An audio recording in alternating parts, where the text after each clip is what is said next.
Hi everybody, my name is Emily, also known as Ethereal Chasing, and today we're back with a quick video about something that's been on my mind this morning.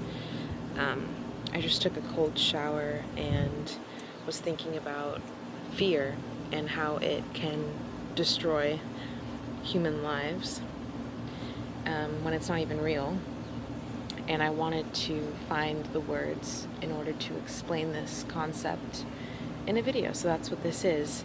After my shower, I wrote down some things. That's what I'll be talking about. If you've seen any of my other videos, then you know I kind of just read verbatim because these are, in a sense, not my words. I asked the universe to help me explain this concept that I have in my mind, and in order to get it out, I just write down whatever comes to mind, and these aren't really things that I feel I could just come up with on the fly, if put on the spot, because it's a really big concept. It's a really big thing to think about. So I sit in meditation, which in this case this morning was a cold shower, and then I sit to receive the messages and I write it down and I come here and share it. So long story short, the title of this video is going to be The Falsity of Fear. Fear is often regarded as a primal instinct to provide protection and security. The essence of fear is a desire to be safe and secure. The fear of the rabbit keeps it from becoming the fox's prey. The fear of the human keeps it from becoming a target. Do you consider yourself superior to the rabbit? More than intelligence, but strength, wisdom, power. If you answered no, you are mistaken. If you answered yes, I implore you to consider if fear is a quality you have in common with the rabbit. Do you genuinely fear becoming someone's dinner? No? Then what do you fear? Yes? In what sense? Explore the desire behind what you feel you protect yourself from in having the sense of fear. So, comparing us to prey, essentially, like rabbits or squirrels or what have you, they are seemingly innocent creatures that are often eaten in order to satisfy the hunger and the survival drive of animals that we consider predators. This is just nature. Now, we can observe fear in these small animals very easily because of their behavior when they sense a predator is nearby or hunting them. How do they act? They act in ways to ultimately survive. Burp. And okay. And if we consider ourselves to be within the same emotional scope as them, because they are feeling fear in order to survive, and we ourselves as humans often feel fear and we think it is a survival tactic. So in that sense, you're comparing yourself to an animal that is prey. So that question comes into play. Do you consider yourself superior to the rabbit? Intelligence, strength, wisdom, power. If you answered yes, I implore you to consider the fear that is a quality you have in common with the rabbit. If you answered yes, I implore you to consider if fear is a quality you have in common with the rabbit. Do you genuinely fear becoming someone's dinner? Do you genuinely feel like you need to act in certain ways in order to survive? Do you feel like you are being chased? Do you feel that there's an attack coming? Do you genuinely fear becoming someone's dinner? No? Then what do you fear? If you answered yes, in what sense? Why do you feel that way? That you are being chased or attacked or hunted? Explore the desire behind what you feel you protect yourself from in having the sense of fear. Is it a sense of security? Do you fear if you do something in particular, you are at risk of losing this? Is it a sense of safety? Do you fear traveling to certain places because you fear you will lose your safety? Do you fear falling in love? Because if you did, you would be at risk of being heartbroken? Do you fear failing? Because if you failed, you will be scrutinized and punished. So those are all pretty heavy questions that often apply to the human experience, I have found, and I'm sure you can think of your own, because we are all living our own unique experience, of course, but those are some pretty big ones that I find the entire human race often falls into. In doing this exercise, you will uncover the hidden beliefs that you are keeping.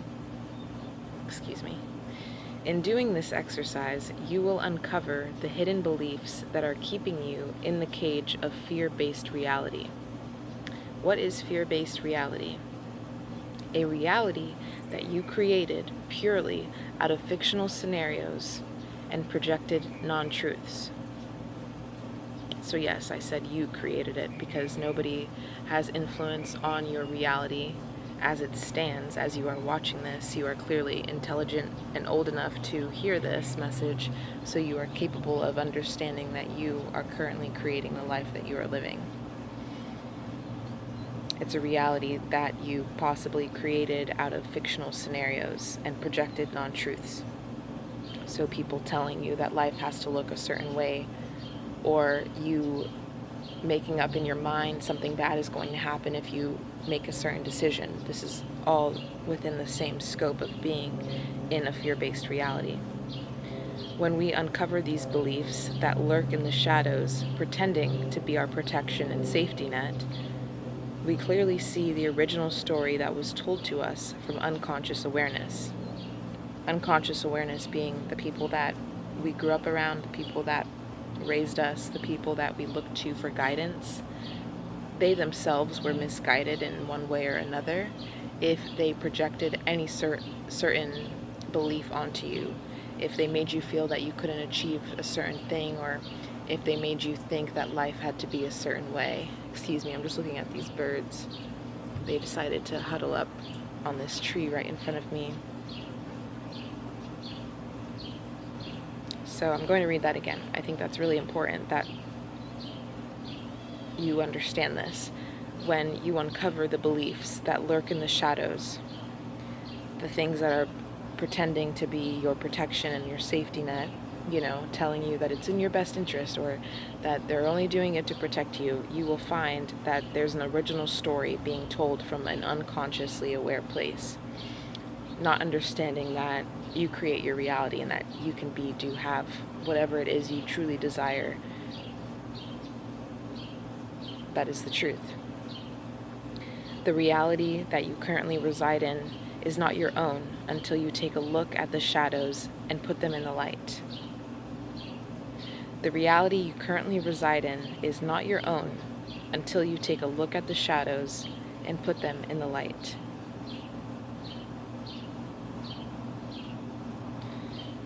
Yeah, that's the end of the notes there. I'm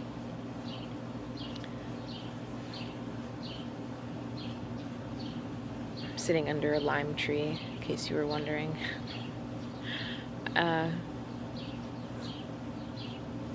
I just saw a yellow butterfly. Life is really, really beautiful. The light is the only truth that you need to face in order to realize your desires, your dreams. In order to live the life that you want, you can start living it right now in this moment by looking towards the light of life, looking towards the things that you know to be true and not falling into the loop of false projections, false fear. Fear is a figment of our imagination. It's something that we think is protecting us, that we think is guiding us safely. but it's not. It's actually hindering us from realizing our full potential.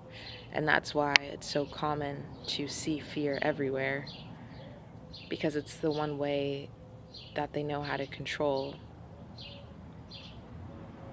It's proven and tested to work on the human feeble mind until it reaches a certain level of awareness, and then there's nothing that can stop it. There's nothing that can stop you from becoming who you want to be, because you've released the figment of control that they think they can continue to push upon you. If you made it this far in the video, I'm really grateful for you. I'm really, really grateful for you. I feel like you understand and you hear me, and that's what I put out these videos for, is for people that want to know the truth. And I know that I'm not for everybody, and I'm very, very happy with that. Continue to follow your truth, continue to follow the light, and love everyone and tell the truth. I'll see you in the next one. I love you.